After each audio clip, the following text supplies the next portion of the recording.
October 25, 1944. The sea is a vast, shimmering plain of blue under the Philippine Sunday aboard the USS St. Lo, a small escort carrier. The morning is a routine of engine hum and gentle swell.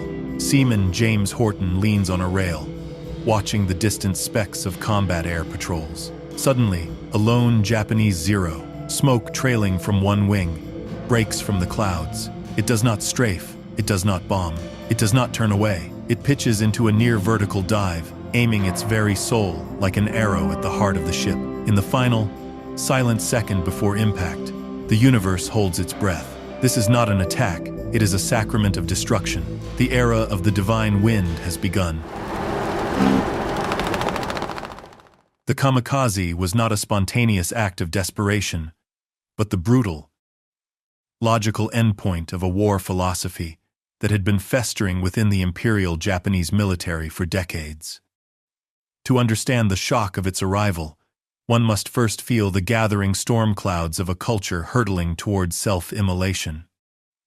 The roots lay deep in the soil of the Bushido Code, a samurai ethos that had been systematically reinterpreted and weaponized by a nationalist, militarist state. The original concept of a noble death had been twisted into a cult of sacrifice. The term gyokusai, shattering like a jewel, became a powerful propaganda tool, glorifying annihilation over the perceived shame of surrender.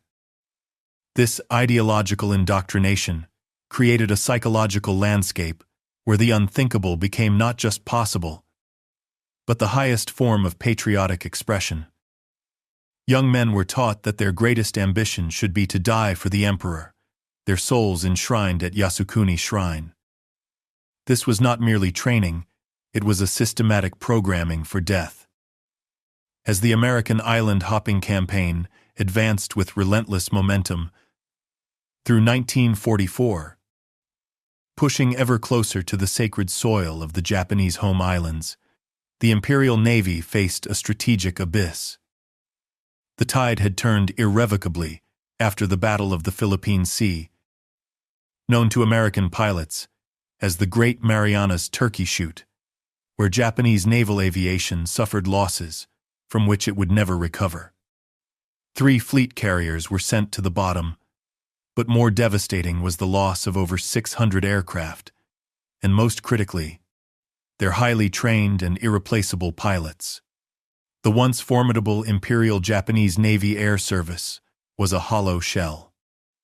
In its place, a new generation of aviators was being rushed through abbreviated training programs. These boys, some with only a few dozen hours of flight time, could no longer hope to win complex aerial duels against the battle-hardened American Hellcat and Corsair pilots. They were outnumbered, outgunned, and outclassed. Faced with this existential crisis, the High Command began a frantic search for a force multiplier, a weapon that could leverage Japan's one remaining perceived advantage: the superior fighting spirit of its men, their willingness to die in a way the decadent and individualistic Americans supposedly could not comprehend. The formal proposal for organized suicide attacks was met with significant and principled internal resistance. Many senior naval commanders, products of a more traditional martial tradition, saw it as a wasteful, even sacrilegious, perversion of a warrior's duty. They argued it was a betrayal of a commander's responsibility to preserve his forces for the nation's future. To sacrifice a pilot and his aircraft for a single, one-way mission was the antithesis of sound military strategy. However, Admiral Takejiro Onishi, the newly appointed commander of the 1st Air Fleet in the Philippines, became the reluctant, pragmatic architect of the first official kamikaze unit. Confronted with the overwhelming American invasion force heading for Leyte Gulf and possessing only a handful of operational aircraft and green pilots, he saw no other path to achieving a decisive, war-altering blow. In a tense, somber meeting with his staff on October 19th, he famously stated, I don't think there would be any other certain way to carry out the operation than to put a 500-pound bomb on a Zero and let it crash into an American carrier. His decision was not born of strength or fanaticism, but of a cold, terrifying acknowledgement of strategic bankruptcy. It was a gamble of last resort. The selection and preparation of the first pilots was a masterclass in psychological and social pressure. They were not explicitly forced. They were asked to volunteer. In a culture where group honor and obligation superseded individual will, to refuse was to brand oneself a coward and bring eternal shame upon one's family. The initial group of 24 pilots, selected for the Shimpu, Divine Wind, Special Attack Corps, were instantly transformed from men into national icons. They were celebrated as living gods, showered with sake, feasts, and praise in somber, ritualistic ceremonies that felt more like funerals. They were presented with short swords and white hachimaki headbands, adorned with rising suns. Their final moments transformed into a state-sponsored pageant of martyrdom. They penned poignant farewell letters to their families, filled with poetic references to falling cherry blossoms, a symbol of a beautiful, brief life ended prematurely for a noble cause. Their personal identities were systematically erased and replaced with a national symbol. They were no longer sons, brothers, or fathers. They were becoming guided missiles of flesh and blood. And the vast American fleet, sailing unknowingly towards the Philippines, was their unsuspecting target. The stage was set for a confrontation that would challenge the very core of American naval doctrine and force a revolution in defense. All beginning with a single, smoking Zero, diving out of a clear sky, its pilot having already consigned his soul to the gods, his eyes fixed on the deck of the USS St. The ideological machinery was set in motion. The first living gods consecrated for their sacrifice. But doctrine and ceremony were one thing. The brutal, practical reality of this new weapon was about to be seared into the consciousness of the American fleet, initiating a period of shock, confusion, and horrific loss that would test the very morale of the world's most powerful navy. The morning of October 25, 1944, dawned with the routine tensions of a fleet at war. The American escort carrier group, Taffy 3, was operating off Samar, its primary mission to provide close air support for the Army ashore. Its destroyers and destroyer escorts were vigilant, but their watch was for conventional threats: submarines, enemy surface ships, or coordinated aerial bombing raids. The concept of a pilot deliberately crashing his plane into a ship was so alien it barely registered in their tactical playbooks. The first indications were perplexing. Radar operators picked up incoming bogies, but their approach was erratic, not the disciplined formation of a strike group. Lookouts spotted a lone Zero, flown by Lieutenant Yukio Seki, the leader of the first official Shimpu unit. But it took no evasive action against the flak bursts beginning to dot the sky around it. To the gunners on the USS St. The plane's trajectory seemed suicidal, a pilot either mortally wounded or completely disoriented. It was only in the final, terrifying seconds, as the aircraft nosed into its near-vertical death dive, engines screaming at full throttle, that the horrifying truth dawned. This was no accident. This was the weapon. The impact was cataclysmic. Seki's Zero, laden with a massive bomb, smashed through the St. Low's flight deck, a blow that felt like the ship itself had been struck by a celestial hammer. The initial explosion was bad enough, but it was the secondary detonations that were truly apocalyptic. The blast ignited aircraft fuel lines, touched off ordnance being prepared in the hangar deck, and turned the carrier's interior into a blast furnace. Within minutes, the ship was a helpless inferno, listing precariously. The order to abandon ship was given in a chaos of smoke, fire, and heroism. Just 30 minutes after Seki's plane struck, the USS St. vanished beneath the waves, taking the lives of 144 American sailors with it. It was a stunning, devastatingly efficient kill. A single plane, flown by a pilot with minimal training, had just sunk a capital warship. The shockwave that rippled through the fleet was more psychological than physical. Radio traffic between ships crackled with a new, bewildered urgency. Reports were confused, almost disbelieving. "The plane dove right into her. It's a suicide attack." The initial American reaction was a mixture of raw horror and a profound, almost moral, revulsion. To the Western mind, steeped in a different calculus of life and warfare, the act seemed incomprehensible, fanatical, and deeply unsettling. It violated the unspoken rules of combat, where the goal was to defeat the enemy, not to become a guided bomb. Admiral Clifton Sprague, commander of Taffy 3, later wrote of the disquieting nature of facing an enemy who considered it a privilege to die for his emperor. Morale, which had been high after a string of victories, was suddenly pierced by a new kind of fear. How do you defend against an enemy who has already accepted his own death? The immediate aftermath of the St.'s sinking was a frantic, bloody preview of the war to come. That same day, other kamikaze units targeted the rest of Taffy 3. The carriers Kalinin Bay, Kitkun Bay, and White Plains were all hit, suffering severe damage and casualties. The attacks were chaotic, relentless, and psychologically draining. American pilots flying combat air patrol found themselves engaging targets that ignored all dogfighting tactics, focusing only on piercing the defensive screen to reach the valuable carriers. The divine wind had proven its terrifying potency in its very first engagement.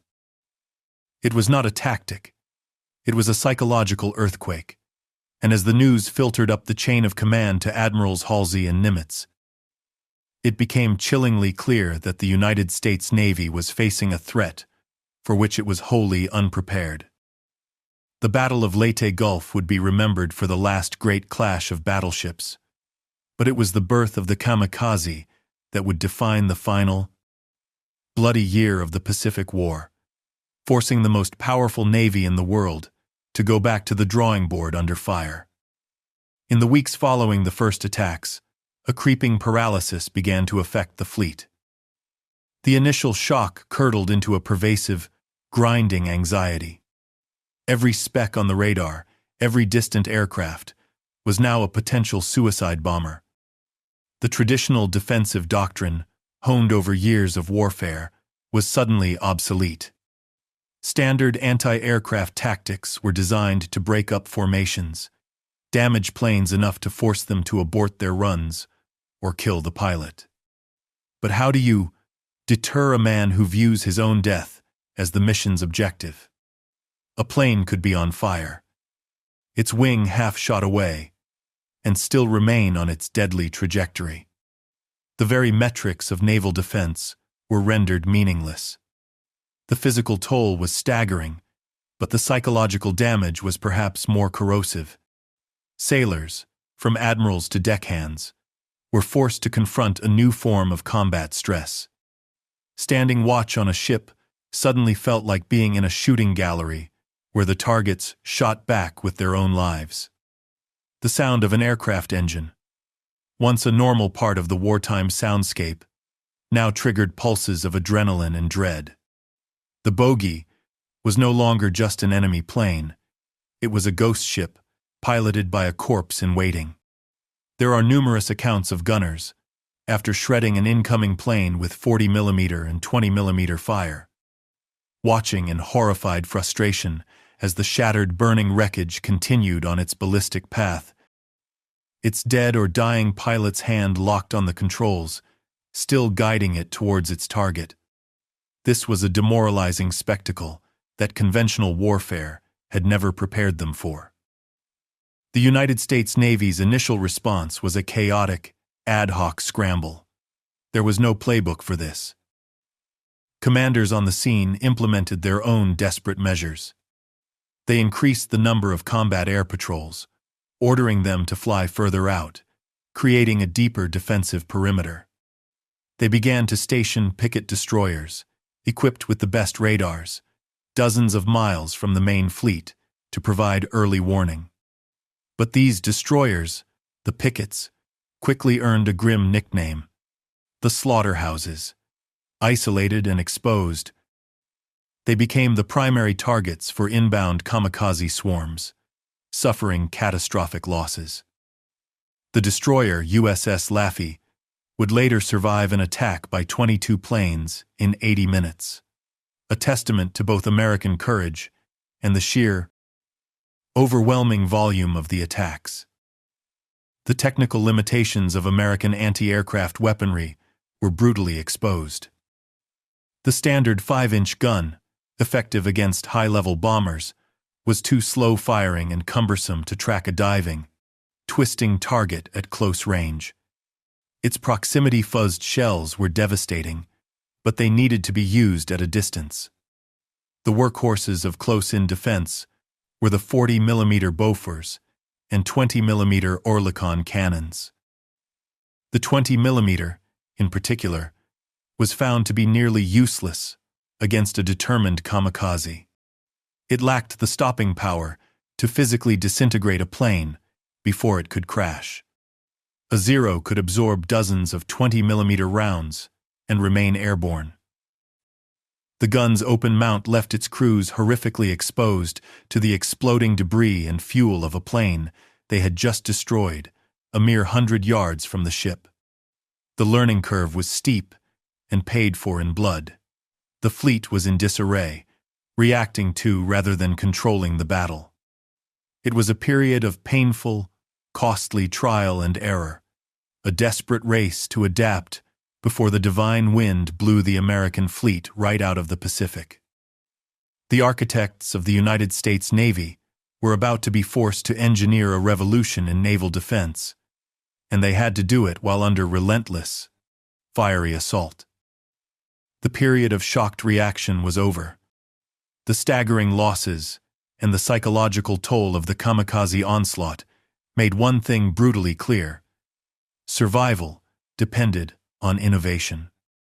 From the highest levels of naval command to the workshops aboard besieged ships, the United States Navy began a frantic, all-hands effort to design a new kind of defense, one built not just on steel, but on systems, strategy, and a radical reorganization of the fleet itself. The response to the kamikaze threat was not orchestrated by a single mastermind, but emerged from a collaborative crucible of necessity, involving desk-bound admirals, frontline engineers, and the sailors who manned the guns.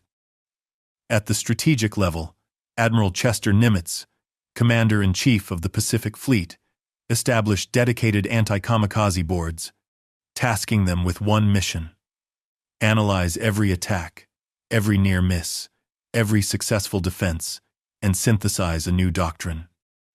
These boards became clearinghouses for grim data, their walls papered with damage reports and photographs of stricken ships.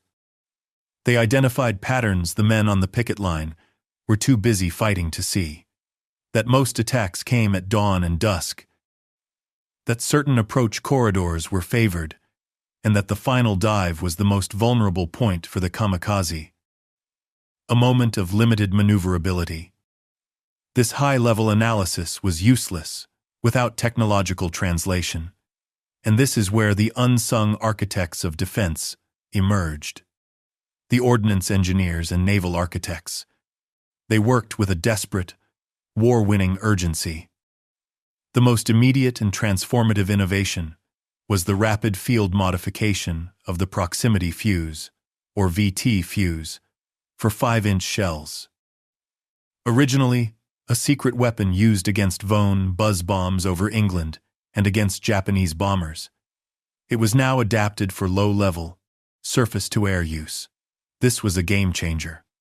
Before, a shell had to score a direct hit or be timed perfectly to destroy a plane. Now, a 5-inch shell needed only to pass close to its target. The shrapnel from the airburst would do the rest. This dramatically increased the kill radius of every shell fired, creating a lethal bubble in the sky that could shred a kamikaze plane long before it entered its final dive.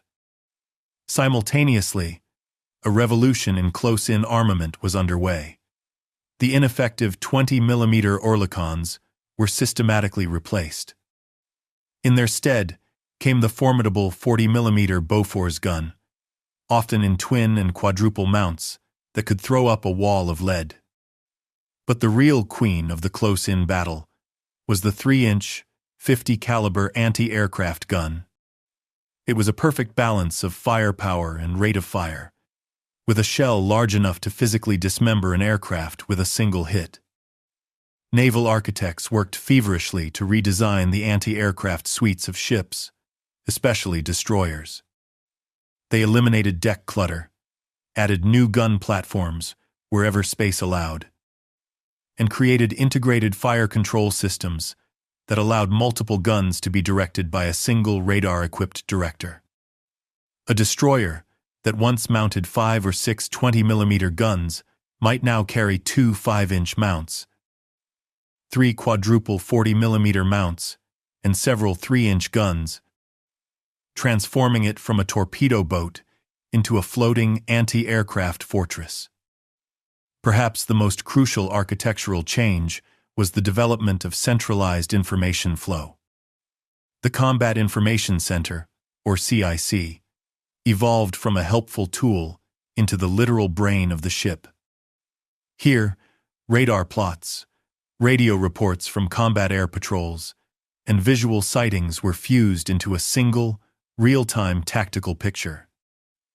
A skilled CIC team could now distinguish a friendly plane from a bogey at greater range, vector defending fighters to intercept, and provide accurate target data to the ship's gunners before the enemy was even visible. This shrank the decision-making loop from minutes to seconds. The architects of defense were building not just better weapons, but a faster, more intelligent nervous system for the entire fleet, one designed to counter the kamikaze's single-minded fanaticism with a coordinated, data-driven response. The blueprint for survival was being drawn, and its first and most critical test would be the implementation of a new, sacrificial defensive formation. The radar picket line. The strategy was simple in concept, but harrowing in execution. To protect the vital aircraft carriers and troop transports, the Navy would establish a defensive perimeter of lone destroyers, stationed like sentinels dozens of miles from the main body of the fleet. These were the radar pickets, the early warning line that would absorb the first and fiercest blows of the kamikaze swarms. Their mission was to detect incoming raids at the maximum possible range, vector the fleet's combat air patrol to engage, and then, if the planes broke through, to fight to the last shell. It was a tactical masterstroke that consigned these ships and their crews to a special kind of hell. The most concentrated and brutal application of the picket line strategy occurred during the Battle of Okinawa, codenamed Operation Iceberg. A ring of between 8 and 15 picket stations, each designated by a number, encircled the invasion fleet. The ships assigned to these stations, often older, smaller destroyers, or the even more vulnerable destroyer escorts, were christened with a grimly appropriate nickname: the pallbearers of Picket Station Number 1. They knew their role was to die so that others might live. The Japanese quickly identified these lone ships as the key to the American defense and targeted them with relentless fury. A picket ship's radar screen would often light up with dozens, sometimes scores, of incoming bogies, a sight that must have been soul-crushing for the young sailors watching in the CIC. The experience of the USS Laffey on April 16, 1945, became the ultimate legend of the picket line, a saga of endurance that defied belief. Stationed at Picket Station 1, the Laffey was set upon by a coordinated attack of 50 kamikazes and conventional bombers. For 80 straight minutes, the ship fought for its life against an unending stream of diving aircraft. The sky around her was a maelstrom of tracers, black flak bursts, and the roaring engines of death. She was hit by 6 kamikazes and 4 bombs. Her superstructure was shredded. Her aft 5-inch gun mount was wiped out by a direct hit, and fires raged from stem to stern. At one point, a kamikaze aimed for the bridge, missing the commanding officer by mere feet before cartwheeling into the sea.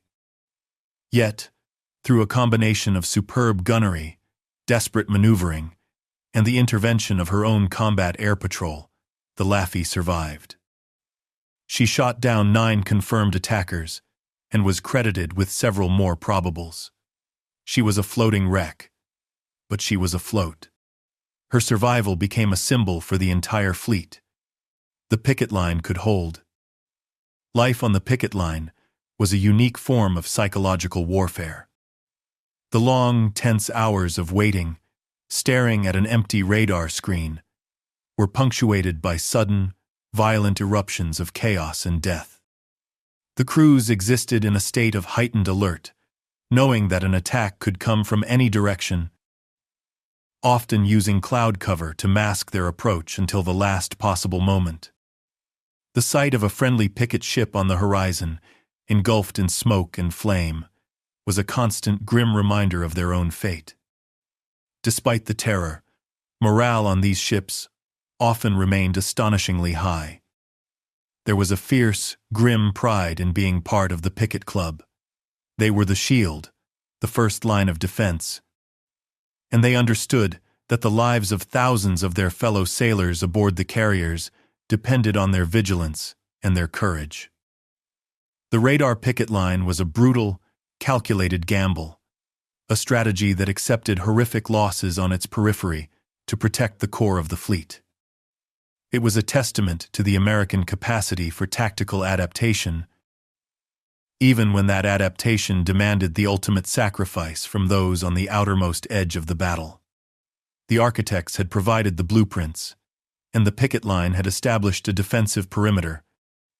But the ultimate test resided with the individual sailor and pilot. The final, brutal layer of defense was a close-range battle of annihilation, a storm of steel where human courage and newly forged tactics would meet the divine wind at point-blank range.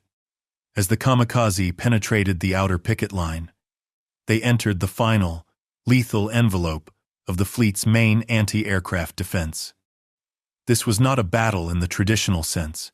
It was a mechanized slaughter, a symphony of destruction, orchestrated to achieve one simple, brutal outcome: to fill the sky with so much metal that no object, however determined, could pass through unscathed. The standard doctrine that emerged was a masterpiece of layered, integrated fire. It began at the horizon with the 5-inch guns, their proximity-fused shells air-bursting in great black flowers of smoke and shrapnel, creating a kill zone miles from the ship.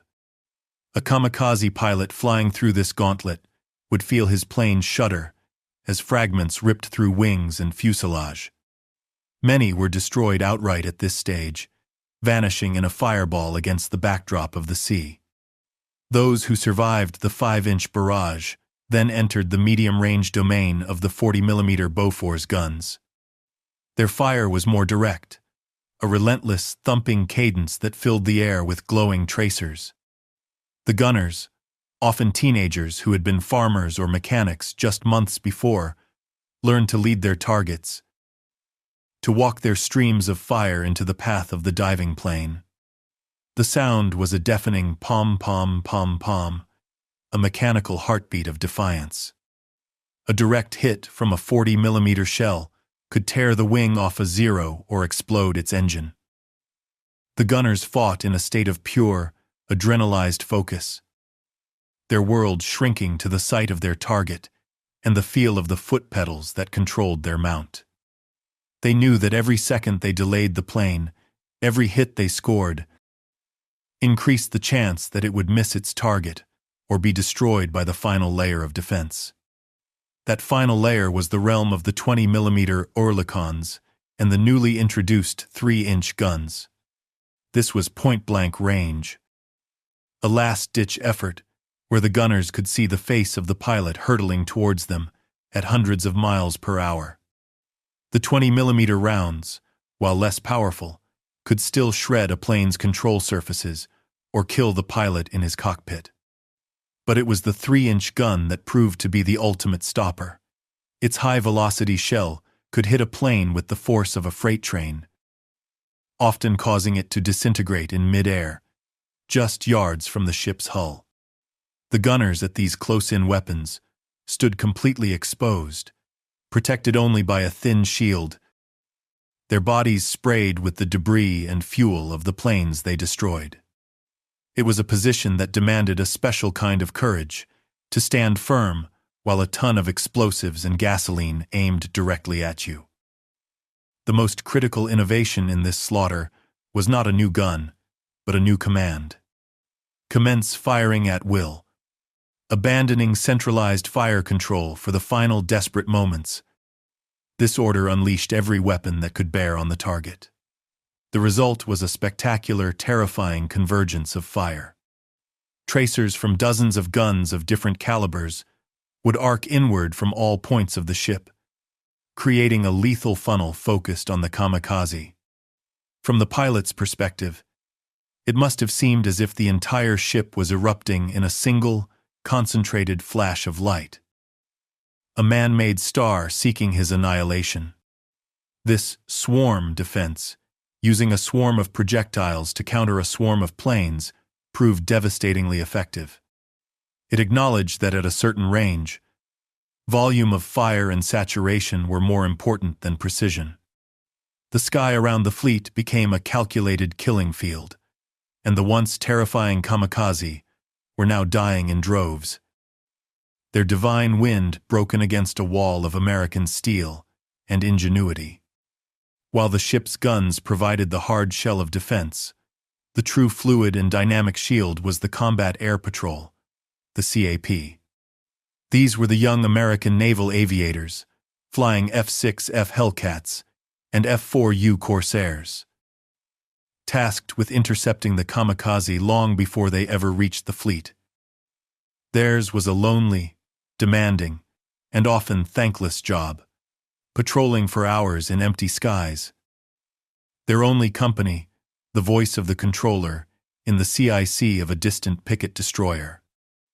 They were the hunters, the first and most effective layer of the entire defensive system.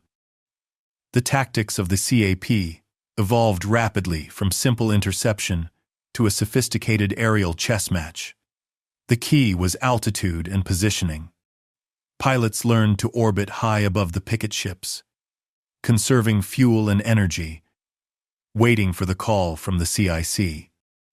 When a raid was detected, the controller would vector them, Vector 2, 70, Angels 1 to 5, bogies 30 miles, guiding them onto an intercept course. The goal was to bounce the Kamikaze from above, using the superior speed and dive performance of their aircraft to make slashing attacks. The Hellcat, robust and heavily armed, was a perfect platform for this work. A short, well-aimed burst from its 650 caliber machine guns could turn a fragile Zero into a fireball. The nature of the enemy created a unique and morally complex form of aerial combat. The Kamikaze were not trying to dogfight. They were flying straight and level, beelining for the fleet. They were easy targets for a skilled pilot. American aviators spoke of the strange, hollow feeling of shooting down an enemy who made no attempt to evade, who seemed to accept his death with a passive, almost serene, detachment. Some pilots reported seeing the Japanese pilots sitting rigidly in their cockpits, not even wearing parachutes, as their planes were shot to pieces around them. It was, for many, a deeply unsettling experience, a one-sided slaughter that felt less like a duel and more like an execution. The pressure on these pilots was immense. They knew that every plane they shot down miles from the fleet was a ship saved, 100 sailors who would live to see another day. But they also knew they could not stop them all. Breaking through a large formation was like trying to plug a dozen leaks at once. A pilot might splash 3 or 4 attackers, only to see 2 more slip past his wing and continue their deadly dive towards a helpless destroyer on the picket line. The feeling of helplessness, of watching a ship they were assigned to protect take a hit, was a heavy burden. They were the human shield, and when that shield was pierced, the psychological impact was profound. They flew, fought, and died in a vast, impersonal arena, their individual heroics often invisible to the men on the ships below, who only saw the burning wreckage of their successes falling harmlessly into the sea. They were the unsung architects of the fleet's survival, their victories measured not in territory gained, but in tragedies averted. The layered American defense, a combination of early warning, combat air patrols, and a storm of anti-aircraft fire was systematically blunting the kamikaze threat. But Imperial Japan had one last, desperate card to play. It would not involve a swarm of aircraft, but a single, symbolic ship on a suicide mission of its own, leading to a final, dramatic test of the new American tactics and the ultimate demonstration of their devastating effectiveness. By April 1945, the situation for Japan was beyond dire. American forces were firmly entrenched on Okinawa, just 340 miles from the home islands.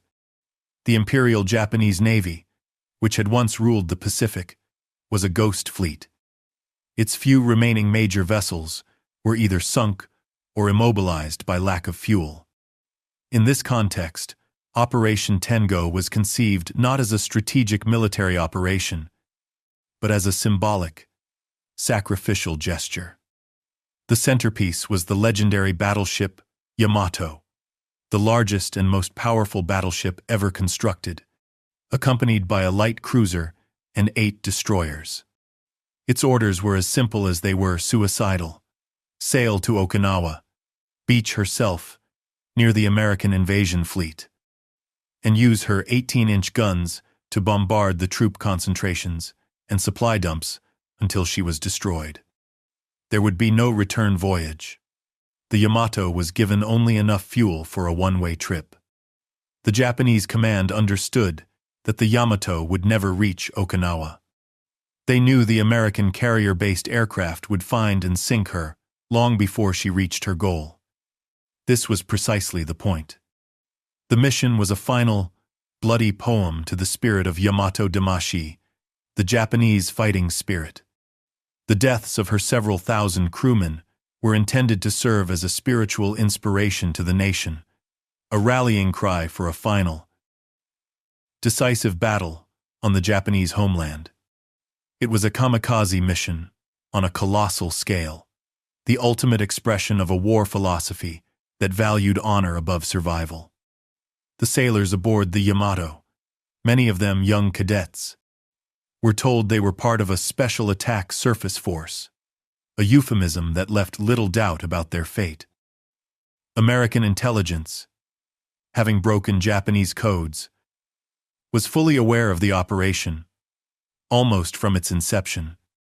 On the morning of April 7th, a wave of American reconnaissance aircraft located the Yamato Task Force as it steamed south through the East China Sea.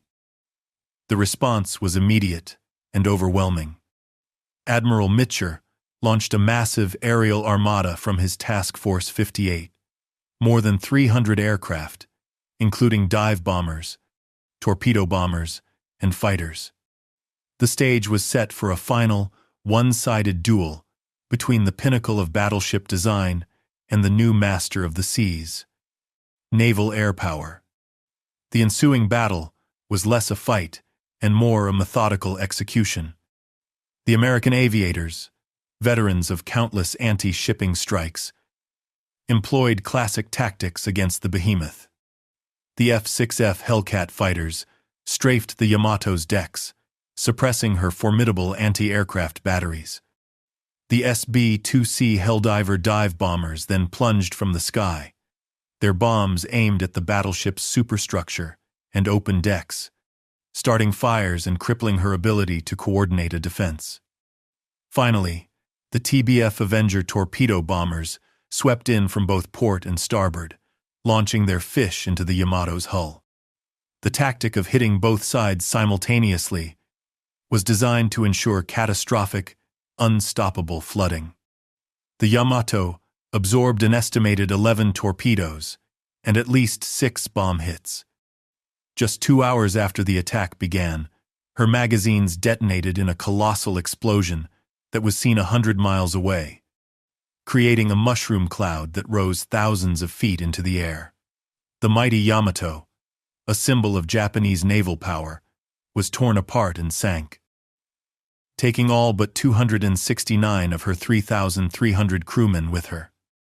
The sinking of the Yamato was the ultimate validation of the American adaptive system. It was not a victory won by a single brilliant maneuver, but by the seamless integration of intelligence, command and control, and coordinated multi-role air power. The same pilots who had been hunting kamikazes for weeks were now unleashed to destroy the greatest surface threat the Japanese could muster. Operation Tengo proved, with finality, that the old order of battleship-dominated warfare was dead. More importantly, for the men off Okinawa, it demonstrated that the U.S. Navy's defensive and offensive systems could not only withstand desperate attacks, but could also proactively seek out and annihilate the enemy's last remaining centers of gravity. The divine wind had met its match, not in a wall of steel, but in a network of minds, machines, and a relentless, adaptive will. The final phase of the Battle of Okinawa saw the American fleet, though battered and bleeding, achieve a state of grim, unshakable resilience. The kamikaze attacks continued with ferocious intensity until the very end of the campaign in June, but the element of shock was gone. It had been replaced by a hardened professionalism. Sailors and commanders alike now understood the threat intimately. They knew its patterns, its weaknesses, and, most importantly, they trusted in the systems they had built to defeat it. The fleet had learned to bleed without breaking. The statistics from Okinawa are a testament to both the severity of the kamikaze offensive and the effectiveness of the American response. Nearly 1,500 kamikaze sorties were launched in a series of 10 concentrated mass attacks called kikusui, floating chrysanthemum, operations. They succeeded in sinking 36 American ships and damaging another 368, many of them severely. The human cost was staggering. Almost 5,000 sailors killed and a similar number wounded, representing the Navy's highest casualties in any single campaign of the entire war. The decks of carriers like the USS Bunker Hill and USS Franklin became charnel houses, scenes of devastation so complete they seemed beyond repair. Yet, not a single one of the vital fast carriers was lost. The fleet's logistical and repair capabilities performed miracles, patching up damaged ships and sending them back into the fight with astonishing speed. This resilience was forged in the daily grinding ordeal of combat. A new breed of sailor emerged from the fire, the veteran of the picket line. These men had faced the ultimate test and had developed a cold, almost clinical, approach to their duty. The sound of general quarters no longer sparked panic, but a focused, methodical response. Gun crews functioned with machine-like efficiency, their movements honed by countless drills and the memory of real attacks. Damage control parties, the true unsung heroes, fought internal fires and flooding with a courage that was as routine as it was heroic. They worked in sweltering, smoke-filled compartments, knowing that a single mistake could doom the entire ship. The fleet had developed what modern military theorists call anti-fragility. It did not merely withstand the attacks. It grew stronger and more capable because of them. By the time Okinawa was declared secure, the kamikaze threat, while still deadly, had been strategically neutralized. The American defensive system had achieved a level of integration and lethality that made mass kamikaze attacks a prohibitively costly endeavor for Japan.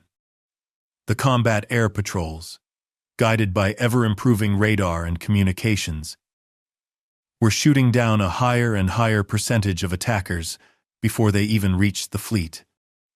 The anti-aircraft gunnery had become so accurate that pilots reported the sky around the ships was a solid wall of flak.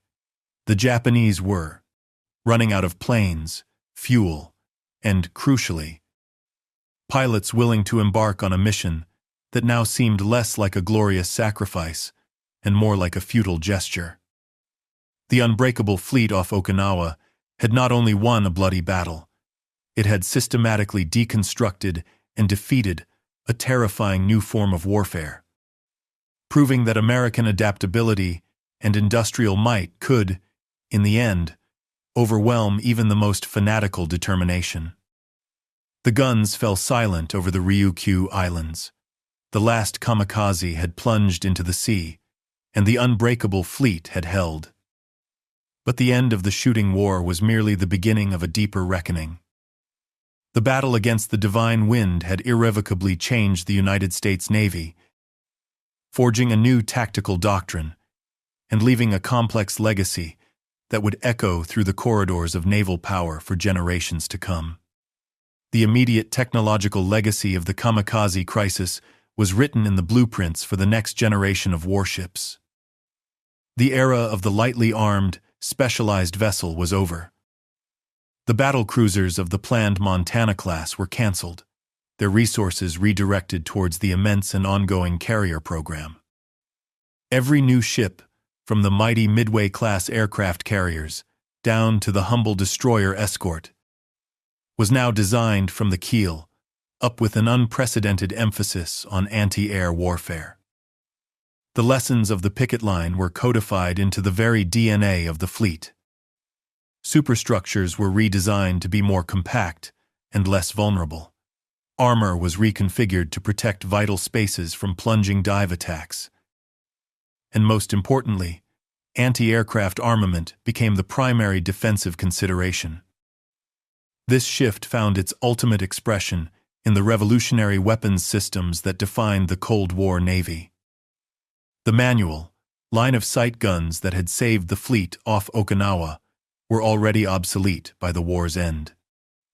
They were replaced by a new generation of radar-directed, automatic cannons like the 76mm and the 3-inch, 70-caliber guns, which could put up a far denser and more accurate wall of fire. But the true heir to the anti-kamikaze fight was the guided missile.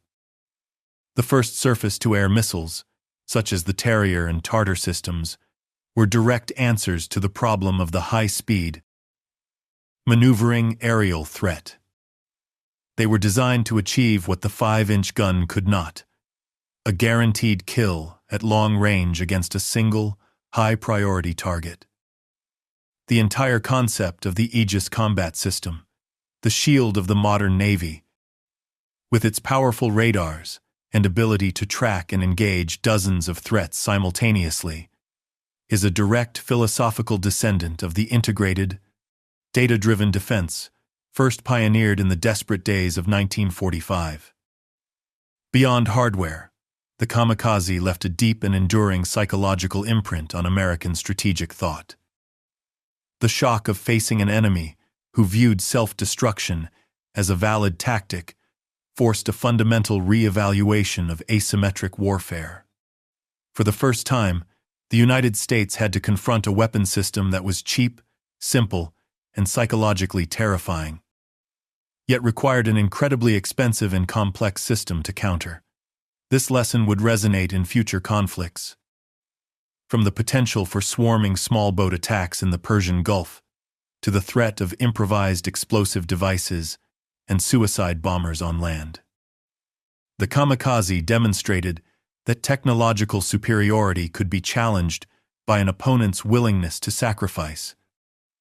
A stark lesson that remains relevant in the 21st century. For Japan, the legacy of the Kamikaze is a subject of intense and ongoing national introspection. In the decades following the war, the narrative has slowly evolved. The state-sponsored glorification of the Tokotai, special attack units, gave way to a more somber, human-centered remembrance. The pilots are increasingly seen not as uncomplicated gods, but as complex figures, young men who were both products of a relentless indoctrination and individuals capable of fear, doubt, and a longing for the lives they would never lead. Their letters and diaries, once used for propaganda, are now read as poignant testaments to stolen youth. Museums in Japan display their artifacts, not to celebrate their mission, but to memorialize the tragic cost of war and to serve as a permanent warning against the ideologies that led to such sacrifice. The divine wind, once a symbol of national salvation, is now largely viewed as a profound national tragedy. The most enduring legacy, however, is one of sober reflection on the nature of conflict itself. The American sailors who faced the Kamikaze and the Japanese pilots who became them were trapped in a collision of two irreconcilable worldviews. One side built a system to preserve life through technology and procedure. The other side sought to weaponize death through ideology and spirit. The American victory was not just a triumph of industry, but a validation of a system that valued the individual sailor enough to build a vast, integrated network for his protection. The Kamikaze offensive stands as one of the most brutal and direct challenges ever mounted against the American way of war. That the fleet adapted, endured, and ultimately prevailed remains one of the most remarkable stories of innovation under fire in naval history, a permanent lesson in the unyielding necessity of adaptation in the face of the unthinkable. From the clear skies over Leyte Gulf to the smoke-choked waters off Okinawa, the American fleet was tested by a storm unlike any it had ever faced. It was a storm not of nature, but of human will, a typhoon of steel and fire driven by a desperate divine wind. In its path, the Navy did not merely stand firm, it transformed. It learned to see the battlefield not as a collection of individual ships, but as a single, interconnected organism, a nervous system of radar, a brain of combat information centers, and fists of guns and aircraft, all moving in lethal concert. The Kamikaze sought to break the fleet's spirit through the ultimate sacrifice, but in doing so, they forged a navy that was more resilient, more intelligent, and more powerful than ever before. The legacy of that fiery crucible is more than the ships and missiles that patrol the seas today. It is the enduring understanding that the greatest defense against the weapons of desperation is an unbreakable will to adapt, to learn, and to endure. The battle against the divine wind was a turning point in modern warfare. If you want to explore more stories of incredible adaptation and technological ingenuity under fire, subscribe to the channel and hit the notification bell. We rely on your support to bring these pivotal moments in history to life. Let us know in the comments which other weapons of desperation you'd like us to document next.